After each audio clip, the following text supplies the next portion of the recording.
they can see the beauty of the world around them. Now, obviously, I'm describing a very particular kind of art.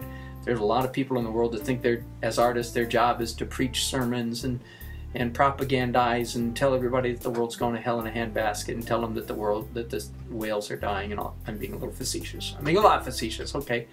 But that is not, I don't think, I think if you want to hear some preaching, go to church. If you want to hear a salesman, go to a used car lot. But if you want to look at some art, look at art. So I don't think artists, their job is to propagate a belief. I don't think it's primarily to communicate something.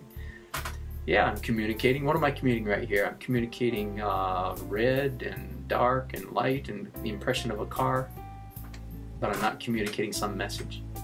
See, I'm starting to like the way that car is looking right now. And do you notice how I made that left headlight? I just messed it up with a rag on my finger. That was kind of fun. I think I'm painting with a rag there right now. First I did the reflections, and then I painted with a rag and softened them up. Well, this part is kind of fun. You know, something late in the painting process that is strong and definitive. The stripes. I don't have to do yellow stripes, but I look at the photograph and say, is that part of what is drawing me to this image? And the answer was, yes, I believe it was. So I went ahead and made the stripes on the road. Being careful not to be maudlin, fiddling, overworked. Keep it energetic. Anything that you can do with great dispatch, speed, looseness is legal. So I paint them, then I wipe them out, then I paint them again. Oh, here's a good principle I haven't elucidated yet on this in this video, and that is this rule. You do the darks first and the lights last. Anytime you put a dark mark on your canvas, that's a setup. That's like the wind up for the pitch. That's the setup for doing something light. You never finish a painting with a dark mark. You finish a painting by doing light marks. That's a rule of thumb. All rules of thumb can be broken, but if you don't know the rule of thumb, you're probably breaking it wrongly. Okay, there you go. That's my rule on rules of thumbs. I think it's rules of thumb, but who's quibbling? But start with the dark mark, and then after you put a dark mark down, put a light next to it. And of course, if you're a watercolor painter, you know none of this applies to watercolor painting. And watercolor is a completely different animal. And yes, actually, I've done a lot more watercolors in my life than I have oil paintings. Those 25, 30 years of being an illustrator, I did a lot of watercolor. If you do go to my website, I hope you will. I hope you have fun. I hope you enjoy it. I hope you just get a kick. Oh, there. Do you notice this? This is one of the beauties of oil painting. I painted in that car and then proceeded to wipe it out. I made it. It was a drawing mistake. That's the beauty of oil. You can't do that with acrylics. It'd be dry already. Anyway, go to my website, and I think most artists' websites have maybe 30 or 40, 20, 30, 40, 50 of their pieces. Not that anybody's counting, but last time I counted, I think I had 954 pieces of artwork on my website. Part of the reason for that, it's a philosophy, obvious. It's like I want to show everybody everything. I think it's all good stuff. I try not to put bad stuff there, but it represents, my goodness, 30 years at least, 30 years of being a full-time artist, and I hope that all of it will be entertaining and informative for people that go there. In the 80s, late 70s and early 80s, believe it or not, I was fairly well known around the country as a cartoonist. That makes me laugh, because now if you meet me or look at my stuff, you go, what? But, yep, that's the truth. And you can go to my website and still see lots of those cartoons. When my kids were little, I was working as a full-time illustrator most of the time when they were little, and I used to tell them, your dad's really famous, just nobody knows it. That's the life of an illustrator. My artwork was on magazines and billboards and newspapers and everything. But of course it didn't have my signature, so nobody knew it was mine. But it was great fun to drive around town and around the country and say, hey, there's one of my illustrations.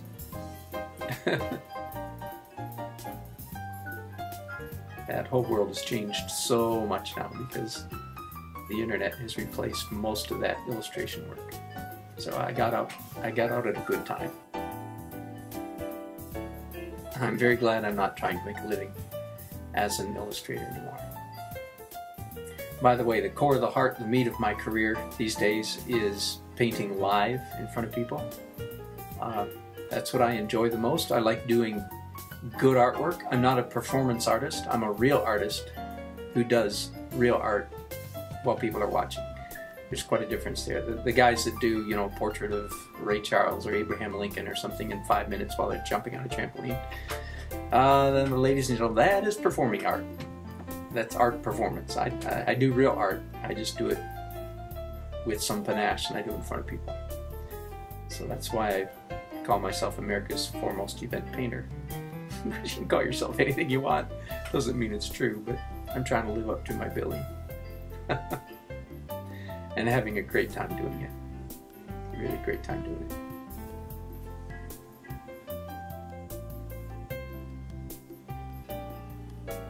When I teach painting classes, one of the things I almost always say to the class is that for the first half of the painting class, your challenge, student, is to be as messy and loose as I am. You lose points for being neater than I. But during the second half of the painting process, I dare you, I challenge you to try to be as neat as I am. So that's what you're definitely seeing here. If someone were to watch, you know, all of my videos and just see me doing the two-handed crazy flying, flapping like a, you know, a bird in a thunderstorm kind of painting, they would think, oh, well, that's how you do good painting, and that would be quite erroneous. You see now, you've been watching me for well over an hour doing this slow, one stroke at a time, almost painstaking kind of painting. Very, very careful, very careful. Some art teacher somewhere said, you know, think twice, paint once, or think slow, paint fast. That's a pretty good description. There's my bucket full of brushes. I think I counted them. There were 10 of them. That was what happens after an hour or two of straight-on painting without taking a break. Finally, I'm at this last row of parked cars over to the right. One of the challenges, of course, to this painting and any painting is to not pull focus. You should, as an artist, you should have clearly in mind where your focal point is. What is the center of interest, the most interesting spot on the canvas? That's the star of the show, if you will. Everything else is supporting actor. And it's very easy, in this case, like this row of cars, it's very easy to fall into the trap of pulling focus, of doing stuff over here that draws attention. Now, there are a couple ways to not pull focus. One is to keep the contrast or the colors fairly subdued. That's not the right word. To keep I don't want to have stark contrasts over in this part of the painting, or it will draw attention, it'll pull focus.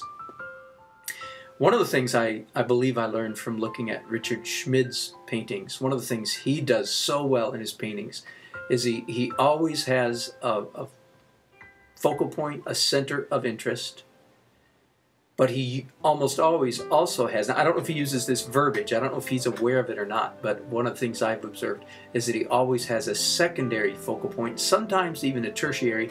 Beyond that, it just gets too crazy and obscure, but a first focal point and a second one is very often a good way to think of your painting. Did you see me use the handle of my brush right there just for a second and just swirl it around? I do some careful